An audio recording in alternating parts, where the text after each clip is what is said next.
तो मित्रों, भगवान कृष्ण की नगरी में खड़े हैं। वीर रस की बात कमल भाई ने बहुत ज़्यादा कर दी। आपको ये बात मालूम होगी कि परसों एक महत्वपूर्ण त्योहार है, 25 दिसंबर को गीता जयंती है।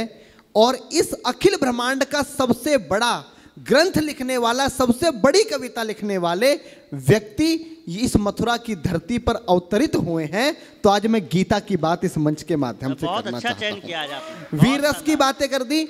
मैं चाहता हूं तो मेरे पास में तालियों का विस्फोट वाली इतनी कविता है कि आपकी तालियां बंद नहीं होंगी। लेकिन मथुरा की धरती पर खड़े होकर मैं अपने कर्तव्य से वंचित नहीं हो सकता। तो मैं आपको अपना सर्वश्रेष्ठ देकर जाऊंगा, जो मेरे जीवन की सर्वश्रेष्ठ कविता है। और वो YouTube पर अभी कहीं नहीं है, मैंने सारे YouTube चैनल से हटवा दी है। अगर पहली बार वो कविता डलेगी तो वो विश्वान न्यूज चैनल से डलेगी। भैया ठीक से रिकॉर्ड करवा लेना, मैं पूरे मन के साथ गीता वाली कविता को सुनूंगा। एक बार जोरदार तालियां बजाकर मुझे आदेशित करें, जितना आपका मन करेगा उतनी देर कविता पढ़ूंगा, उससे अलग नहीं करूंगा। बाबूजी आपको चरण स्पर्श करते हुए मैं कविता पाठ शुरू करता हूं। आदरणीय डॉक्टर साहब बैठे, मैंने बहुत सारे अतिथि देखे। चौधरी साहब बैठे हैं, डॉक्टर साहब बैठे हैं। अतिथि आते हैं, दीप जलाते हैं और चले जाते हैं। पहले कवि से लेके अंतिम कवि तक बैठकर कवि सम्मेलन सुनने वाले मैं पूरे जीवन में पहले अतिथि देख रहा हूं। एक बार जोरदार तालियां डॉक्टर अशोक जी के सम्मान में बजाएं। मैं दादा शुरू करता हूं। स्वागत भैया। जब भगवान श्री कृष्ण कौरवों के पास गए तो उन्होंने कहा, अगर आप आधा राज्य नहीं दे सकते तो केवल 5 ग्राम दे दीजिए। और इतना बड़ा हस्तिनापुर का साम्राज्य है, 5 गांव देना कोई बड़ी बात नहीं है। मैं 5 गांवों पर पांडवों को मना लूंगा और इस भीषण विध्वंस को दुर्योधन टाला जा सकता है। पर दुर्योधन ने भगवान श्री कृष्ण को अपमानित करके भगा दिया और बोल दिया कि ग्वाले यहां से भाग जा और उन 5 व्यक्तियों को बता देना कि बिना युद्ध के मैं सुई की नोक बराबर भी जमीन नहीं दूंगा। भगवान ने युधिष्ठिर से आके कहा कि अब तुम्हारे सामने युद्ध ही शेष है, वरना तुम्हारे पास कुछ नहीं बचता। और यहां से पंक्तियां जन्म लेती है। कुरुक्षेत्र का मैदान है, एक तरफ कौरवों की सेना है कमल, एक तरफ पांडवों की सेना है। यहां से कविता जन्म लेती है कि तलवार धनुष। मैं भी बहुत लंबे समय बाद डॉक्टर साहब ये कविता पढ़ रहा हूं। जहां आपका मन करे भैया वहां पर आपका स्नेह प्यार मुझे मिले। मैं भैया शुरू करता हूं। बहुत अच्छे भैया। कि तलवार धनुष और पैदल सैनिक कुरुक्षेत्र में खड़े हुए। एक बिंब बनाता हूं, चित्र बनाता हूं कि तलवार धनुष और पैदल सैनिक कुरुक्षेत्र में खड़े हुए। रक्त पिपासु महारथी एक दूसरे सम्मुख अड़े हुए। कई लाख सेना के सम्मुख पांडव 5 बिचारे थे। एक तरफ थे योद्धा सब, एक तरफ समय के मारे थे। महासमर की प्रतीक्षा में, महासमर की प्रतीक्षा में सारे ताक रहे थे जी। और पार्थ के रथ को स्वयं केशव हाँक रहे थे जी। बहुत बस इतना आपका प्रेम मिलेगा तो मेरा काम चल जाएगा। क्योंकि जो बड़ी कविता होती है वो तालियों की मोहताज नहीं होती। कि और पार्थ के रथ को स्वयं केशव हाँक रहे थे जी। रणभूमि के सभी नजारे देखने में कुछ खास लगे। माधव ने अर्जुन को देखा, अर्जुन उन्हें उदास लगे। कुरुक्षेत्र का महासमर एक पल में तभी सजा डाला। 5 जन्य उठा कृष्ण ने मुख से लगा बजा डाला। हुआ शंखनाद जैसे ही सबका गर्जन शुरू हुआ। रक्त बिखरना हुआ शुरू और सबका मर्दन शुरू हुआ। कहा कृष्ण ने उठ पार्थ, कहा कृष्ण ने उठ पार्थ और एक आंख को मीच जरा। गांडी पर रख बाणों को, प्रत्यंचा को खींच जरा। और आज दिखा दे रणभूमि में, आज दिखा दे रणभूमि में योद्धा की तासीर। यहाँ इस धरती पर कोई नहीं अर्जुन के जैसा वीर। यहाँ इस धरती पर कोई नहीं अर्जुन के जैसा वीर। यहाँ सुनी बात माधव की तो अर्जुन का चेहरा उतर गया। सुनी बात माधव की तो अर्जुन का चेहरा उतर गया। एक धनुर्धारी की विद्या मानो चूहा उतर गया। बोले पार्थ सुनो कान्हा, बोले पार्थ सुनो कान्हा। जितने ये सम्मुख खड़े हुए हैं हम तो इनसे सीख सीख कर सारे भाई बड़े हुए हैं। इधर खड़े बाबा भीष्म ने मुझको गोद खिलाया है। गुरु द्रोण ने धनुष बाण का सारा ज्ञान सिखाया है। सभी भाई पर प्यार लुटाया कुंती मात हमारी ने, कमी कोई नहीं छोड़ी थी प्रभु माता गांधारी ने। ये जितने गुरुजन खड़े हुए हैं सभी पूजने लायक हैं। माना दुर्योधन दुशासन थोड़े से नालायक हैं। मैं अपराध क्षमा करता हूं, अरे मैं अपराध क्षमा करता हूं। बेशक हम ही छोटे हैं, ये जैसे भी हैं आखिर माधव सब ताऊ के बेटे हैं। बहुत बहुत आभार कि जैसे भी हैं। बहुत बढ़िया डॉक्टर साहब कि जैसे भी हैं आखिर माधव सब ताऊ के बेटे हैं और छोटे से भूभाग की खातिर हिंसक नहीं बनूंगा मैं। इंद्रप्रस्थ के इतने बड़े राज्य को एक धर्म से भटका हुआ योद्धा अर्जुन एक जमीन का टुकड़ा बताता है और भगवान से कहता है कि छोटे से भूभाग की खातिर हिंसक नहीं बनूंगा मैं, छोटे से भूभाग की खातिर हिंसक नहीं बनूंगा मैं, स्वर्ण ताकर अपने कुल का विध्वंसक नहीं बनूंगा मैं। अरे खून सने हाथों को होता राजभोग अधिकार नहीं, परिवार मारकर गद्दी मिले तो सिंहासन स्वीकार नहीं, परिवार मारकर गद्दी मिले तो सिंहासन स्वीकार नहीं। और रथ पर बैठ गया अर्जुन, रथ पर बैठ गया अर्जुन, मुंह माधव से मोड़ दिया, रथ पर बैठ गया अर्जुन, मुंह माधव से मोड़ दिया, आंखों में आंसू भरकर गांडीव हाथ से छोड़ दिया। बहुत जिंदाबाद दिया। आंखों में आंसू भरकर गांडीव हाथ से छोड़ दिया। गांडीव हाथ से जब छूटा माधव भी कुछ अकुलाए थे। भगवान ने सोचा कि इसने तो बेइज्जती करा दी, इससे अच्छा तो मैं शंखनाद नहीं करता, पर भगवान अपनी बेइज्जती कभी स्वीकार नहीं करते कि गांडीव हाथ से जब छूटा माधव भी कुछ अकुलाए थे। शिष्ट पार्थ पर गर्व हुआ, मन ही मन हर्षाए थे। भगवान ने सोचा इसका सब कुछ जा रहा है, लेकिन ये अब भी परिवार की बात कर रहा है, संस्कार की बात कर रहा है, तो कहीं ना कहीं मेरे संस्कार हैं कि गांडीव हाथ से जब छूटा माधव भी कुछ अकुलाए थे। शिष्य पार्थ पर गर्व हुआ, मन ही मन मुस्काए थे। मन में सोच लिया अर्जुन की बुद्धि ना सड़ने दूंगा, समर भूमि में पार्थ को कमजोर नहीं पड़ने दूंगा। धर्म बचाने की खातिर एक नव अभियान शुरू हुआ। उसके बाद जगत गुरु का गीता ज्ञान शुरू हुआ, उसके बाद जगत गुरु का गीता ज्ञान शुरू हुआ। एक नजर में एक नजर में एक नजर में एक नजर में रणभूमि के कणकण डोल गए माधव। टकटकी बांधकर देखा अर्जुन, एकदम बोल गए माधव, पार्थ मुझे पहले बतलाते, ए पार्थ मुझे पहले बतलाते, मैं संवाद नहीं करता, पार्थ मुझे पहले बतलाते, मैं संवाद नहीं करता। तुम सारे भाइयों की खातिर कोई विवाद नहीं करता। पांचाली के तन पर लिपटी साड़ी खींच रहे थे वो, दोषी वो भी उतने ही हैं, जबड़ा भींच रहे थे जो। घर की इज्जत तड़प रही, कोई दो टूक नहीं बोले। पौत्र बहू को नगन देखकर गंगा पुत्र नहीं खोले। तुम कायर बनकर बैठे हो, ये पार्थ बड़ी बेशर्मी है। संबंध उन्हीं से निभा रहे जो लोग यहाँ अधर्मी है। हे पांडु के पुत्र, अरे हे पांडु के पुत्र, धर्म का कैसा कर्ज उतारा है। अरे शोले होने थे आंखों में पर बहती जलधारा है। शोले होने थे आंखों में, शोले होने थे आंखों में, शोले होने थे आंखों में, शोले थे होने आंखों में, शोले होने थे आंखों में पर बहती जलधारा है।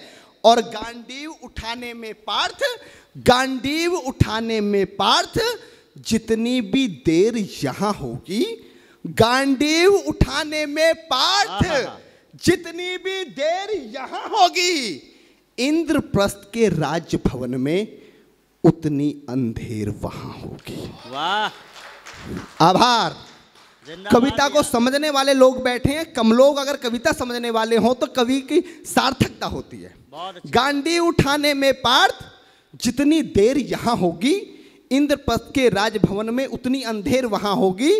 इंद्रप्रस्थ के राजभवन में अधर्म धर्म की गहराई में खुद को नाप रहा अर्जुन, अधर्म धर्म की गहराई में खुद को नाप रहा अर्जुन। अश्रुधार फिर तेज हुई और थर थर कांप रहा अर्जुन। हे पार्थ मुझे बतलाओ, कुलनाशक कैसे बन जाऊं, रक्त सिंहासन लाशों पर मैं शासक कैसे बन जाऊं। कैसे उठेंगे कर उन पर जो कर पर अधर लगाते हैं। कर का मतलब होता है हाथ, अधर का मतलब होता है होठ। जो मेरे हाथों को चूमते हैं उस पर हाथ कैसे उठाऊं, कि कैसे उठेंगे कर उन पर, कैसे उठेंगे कर उन पर जो कर पर अधर लगाते हैं। करने को जिनका स्वागत ये कर भी स्वयं जुड़ जाते हैं। इन्हीं करों ने बाल काल में सबके पैर दबाए हैं, इन्हीं करों को पकड़ करों में पितामह मुस्काए हैं। अपनी बाणों की नोक जो इनकी ओर करूंगा मैं, केशव मुझको मृत्यु दे दो उससे पूर्व मरूंगा मैं। केशव मुझको मृत्यु दे दो उससे पूर्व मरूंगा मैं। बाद युद्ध के मुझे ना कुछ भी पास दिखाई देता है माधव, इस रणभूमि में बस नाश दिखाई देता है। जिंदाबाद। माधव इस रणभूमि में बस नाच दिखाई देता है। बात बहुत भावुक थी किंतु जगत गुरु मुस्काते थे और ज्ञान की गंगा निरंतर चक्रधारी बरसाते थे। जन्म मरण की यहाँ योद्धा बिल्कुल चाह नहीं करते, क्या होगा अंजाम युद्ध का ये परवाह नहीं करते। पार्थ यहाँ कुछ मत सोचो, बस कर्म में ध्यान लगाओ तुम, बाद युद्ध के क्या होगा ये मत अनुमान लगाओ तुम। इस दुनिया के रक्तपात में कोई तो थे साथ नहीं, निज जीवन का करे फैसला नर के बस की बात नहीं। तुम ना जीवन देने वाले नहीं मारने वाले हो, ना जीत तुम्हारे हाथों में तुम नहीं हारने वाले हो। ये जीवन दीपक की भांति यूं ही चलता रहता है, पवन वेग से बुझ जाता है वरना जलता रहता है। मानव वश में शेष नहीं कुछ फिर भी मानव डरता है, मानव वश में शेष नहीं कुछ फिर भी मानव डरता है। वह मरकर भी अमर हुआ जो धर्म की खातिर मरता है, वह मरकर भी अमर हुआ जो धर्म की खातिर मरता है। ना सत्ता सुख से होता है ना सम्मानों से होता है। डॉक्टर साहब अभी यहां पर शहीदों की बात की, दुनिया का सबसे बड़ा सम्मान क्या होता है? पार्थ ने गीता में अर्जुन को बताया कि ना सत्ता सुख से होता है ना सम्मानों से होता है, जीवन का सार सफल केवल बस बलिदानों से होता है। जीवन का सार सफल बेहद बस बलिदानों से होता है और देहदान योद्धा ही करते हैं। जब हमारे सेना के जवान पुलिस के जवान अपनी शहादत देते हैं तो उनको झंडे में लपेट कर लाया जाता है, ये सबसे बड़ा सम्मान है। वही पंक्तियां माधव ने कहा कि ना सत्ता सुख से होता है ना सम्मानों से होता है। मेरे जीवन की डॉक्टर साहब सर्वश्रेष्ठ पंक्तियां दे रहा हूं अपने जीवन की कि ना सत्ता सुख से होता है ना सम्मानों से होता है, जीवन का सार सफल केवल बस बलिदानों से होता है। और देहदान देहदान योद्धा ही करते हैं, देहदान योद्धा ही करते हैं, ना कोई दूजा जाता है। देहदान योद्धा ही करते हैं ना कोई दूजा जाता है। रणभूमि में वीर मरे तो शव भी पूजा जाता है।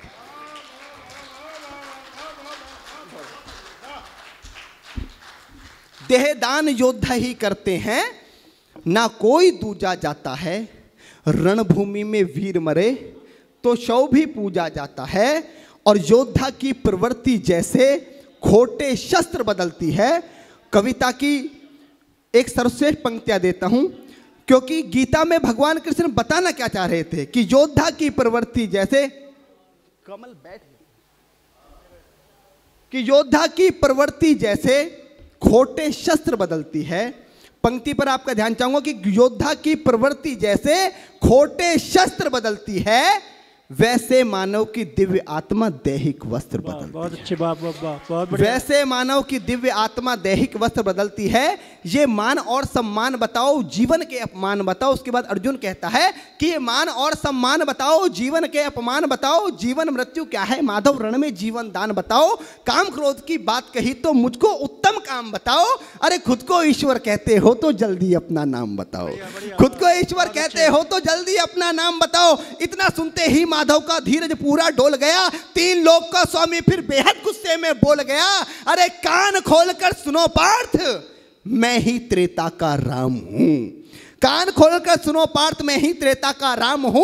कृष्ण मुझे सब कहते हैं, मैं द्वापर का घनश्याम हूं। रूप कभी नारी का रखकर मैं ही केस बदलता हूं। धर्म बचाने की खातिर मैं अनगिन वेश बदलता हूं। विष्णु जी का दशम रूप में परशुराम मतवाला हूं। नाग कालिया के फन पे मैं मर्दन करने वाला हूं। बाकासुर और महिषासुर को मैंने जिंदा गाड़ दिया। बाकासुर और महिषासुर को मैंने जिंदा गाड़ दिया। नरसिंह बनकर धर्म की खातिर हिरण्याकश्यप फाड़ दिया। नरसिंह बनकर धर्म की खातिर हिरण्याकश्यप फाड़ दिया।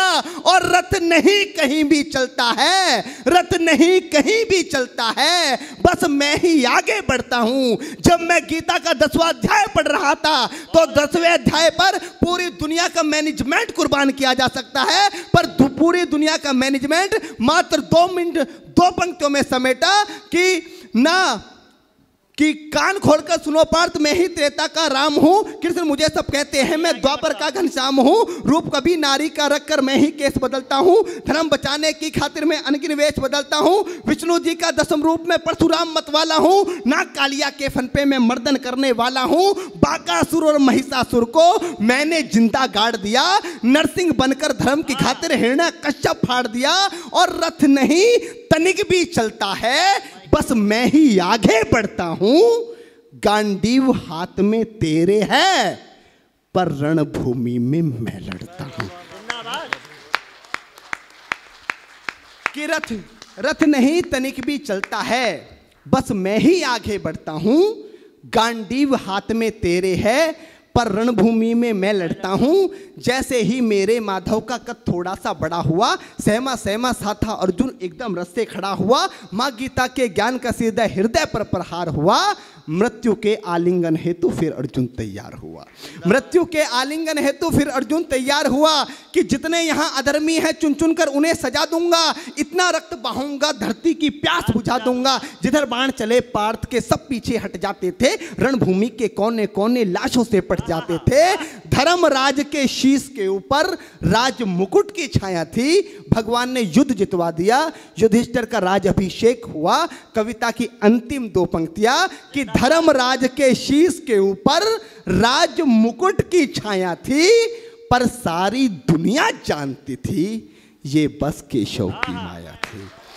कि धर्मराज के शीश के ऊपर राज मुकुट की छाया थी, पर सारी दुनिया जानती थी ये बस केशव की माया थी। और धर्म किया स्थापित जिसने, धर्म किया स्थापित जिसने, दाता दया निधान की जय। हाथ उठाकर सारे बोलो चक्रधारी भगवान की जय। जिंदाबाद। वाह वाह वाह।